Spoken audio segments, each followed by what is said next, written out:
Hey guys, welcome to the Reparenting Daily podcast, your free daily guide for inner child healing and repairing the relationship with yourself. This podcast helps you establish a consistent reparenting routine and is divided into 3 sections.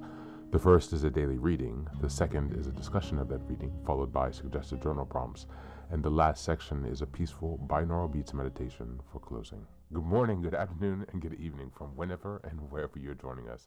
I'm so glad that you can join us today on this journey of healing, self-expansion, and growth. If this is your first time, welcome. As a celebration of recently passing episode 500, I've opened up a free membership tier for our Patreon community. And this is so that you can access additional resources as well as join our weekly Zoom support calls for free. I understand that there's a lot going on in the world right now, and I know that so many people are really struggling. And so my hope with this is to encourage others to take up the serious work of reparenting and to offer a free community where people can do that. I'd also like to thank everyone who's been along for the journey so far. We've passed episode 550 and continuing beyond. And so this is just a reminder to you all that this is a free podcast, but if you'd like to support the project, you can purchase the Reparenting Daily Journal where you can follow us along all year. This 333-page journal gives you extra insight and resources for each week and also provides space for you to keep your notes. Another way to support the podcast is to purchase the Fairy Tales for Reparenting series, volumes 1 through 3. This collection organizes famous and obscure fairy tales from around the world into 3 phases of the hero's journey, from beginning, middle to end. While you may think that fairy tales are for kids, I'd like to challenge you. These stories contain profound truths and lessons carried down over centuries that we can use in our own reparenting journeys. It's a fun way to reconnect with your inner child. Each volume comprises 10 fairy tales. Each volume also contains an analysis section that helps you dive deeper into the message, as well as journal prompts with space for you to keep your notes. Lastly, you can also support this podcast by taking a paid Patreon subscription, by purchasing some of the books that are available on Amazon, or by donating on Buy Me a Coffee. You can find all this information on the Support Us section on the website. Thank you again for your time. And so now with these announcements out of the way, let's dive into today's practice. Today's reading is an article entitled New Year, True You, Setting Intentions That Align with Your Values by Dr. Aku. Just as a reminder, we are in December, and the theme for this month is reflecting and setting intentions. We're in week 4, which is December 22nd until the 31st. And the theme for this week is setting intentions for the new year. This article is a bit long, so I will skip around a bit, but as always, the link is in the show notes, and I encourage you to check it out to read it in its entirety. There are plenty of other highlights, hyperlinks, if you would like to dig deeper into some of the tips and suggestions she has. New Year, True You.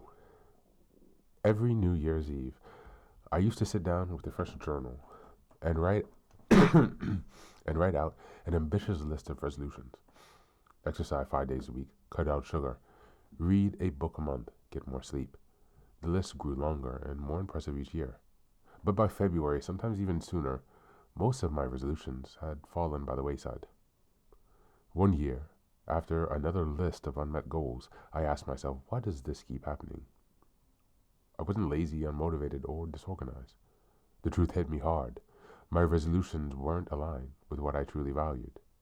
I had been picking up goals that I thought I should pursue rather than setting intentions that deeply connect with my core values. Since then, I've shifted from making resolutions to setting meaningful intentions. It's transformed the way I approach not only the new year, but my everyday life. Intentions aren't about achieving perfection. They're about creating a sense of purpose and alignment with the things that matter most. Why resolutions fall short? Statistics on resolutions are sobering. About 80% of New Year's resolutions fail by February, according to Norcross and Vangarelli, 1988. Many resolutions focus on external outcomes, losing a specific amount of weight, saving a certain amount of money, or hitting a milestone at work.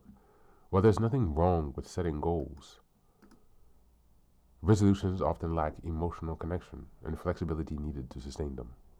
According to self-determination theory, Ryan and Decky, 2000, people are more motivated and successful when their goals are aligned with their intrinsic values rather than external pressures. In other words, we're more likely to stick to intentions rooted in what we truly care about rather than society, our workplace, or even our social circle. The power of setting intentions. Unlike resolutions, intentions focus on who you want to be rather than what you want to do. They're rooted in the present moment and guide you and are guided by your values, not a checklist of achievements. Intentions shift the focus from outcomes to the journey, making it easier to adjust and stay committed even when life doesn't go as planned. When we set intentions, we're also engaging our brains in a powerful way. Research on neuroplasticity, Davidson and McEdwin, 2012, showed that intentional thoughts and actions can rewire the brain, helping us cultivate positive habits and behaviors over time. Aligning intentions with personal values. One of the most transformative lessons I've learned is the importance of aligning intention with your values. Your values are your internal compass guiding you towards a life of meaning and fulfillment. When your intentions reflect your values, they resonate on a deeper level, making them more sustainable and impactful. For example, if you value freedom, an intention might be, I will create space in my life for creative pursuits that bring joy. If you value connection, an intention might be, I will nurture relationships that uplift and inspire me. When you take time to identify and honor your values, you set yourself up for success in ways that go beyond traditional goal setting. Discovering what means the most to you. To set meaningful intentions, start by reflecting on your core values. Here's a short exercise to guide you. This is a 15-minute journaling prompt session. Number 1, what moments in my life have felt most fulfilling or meaningful? Number 2, what values were present in these moments? And number 3, where in my life am I not living in alignment with those values? Suggestions for setting meaningful goals. Number 1, start with reflection. Number 2, focus on the journey, not the destination. Number 3, use positive language. Number 4, keep it simple and specific. Number 5, revisit and adjust regularly. The science behind intention. Setting intentions isn't just a feel-good exercise. It's supported by research. Studies show that when we focus on intrinsic goals aligned with our values, we experience greater well-being and motivation. Sheldon and Elliott, 1999. Additionally, practicing intentionally activates the brain reticular activating system, the RAS, a reward network that helps us focus on what really matters and filter out distractions. This can make it easier to notice opportunities and take action that align with your goals. Baumeister and Tierney, 2011. Closing thoughts. The New Year's resolution offers a natural opportunity for reflection and renewal.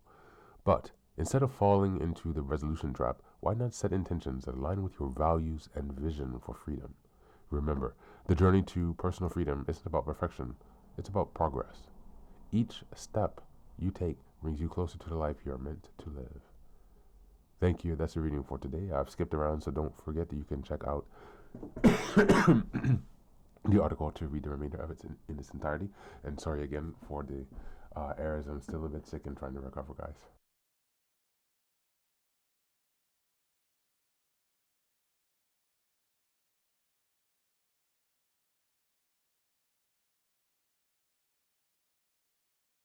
This article draws a clear line between resolutions and intentions, and then calmly dismantles why most resolutions fail. Resolutions tend to be rigid, externally driven, and rooted in shoulds, which makes them brittle and short-lived. Intentions, on the other hand, are values-based. They focus less on controlling outcomes and more on shaping how you feel, live, and choose. That shift alone removes shame from the process and replaces it with meaning. A key insight here is alignment. When intentions grow directly out of your core values, connection, freedom, and authenticity, compassion, they carry emotional weight. They don't require constant willpower because they fit. The neuroscience and motivation research backs this up. When goals are intrinsically motivated, the brain reinforces them naturally. You're no longer forcing change. You are cooperating with who you're already becoming. The reading ultimately reframes the new year as a compass. reset, not a self-improvement bootcamp. Intentions are flexible, revisitable, and forgiving. They allow growth without rigidity, and progress without punishment. Instead of asking, did I fail? The question becomes, am I still aligned? Which is far more humane, and sustainable way to live. As we go into the journal prompts today, number one, which past goals failed because they were based on obligation rather than values? Number two, what single value do you want 2026 to be organized around, and why this one? And number three, if you lived fully aligned with that value, what will you change first in your daily life? That's it for today, and as always, take care of yourself, and please do be well.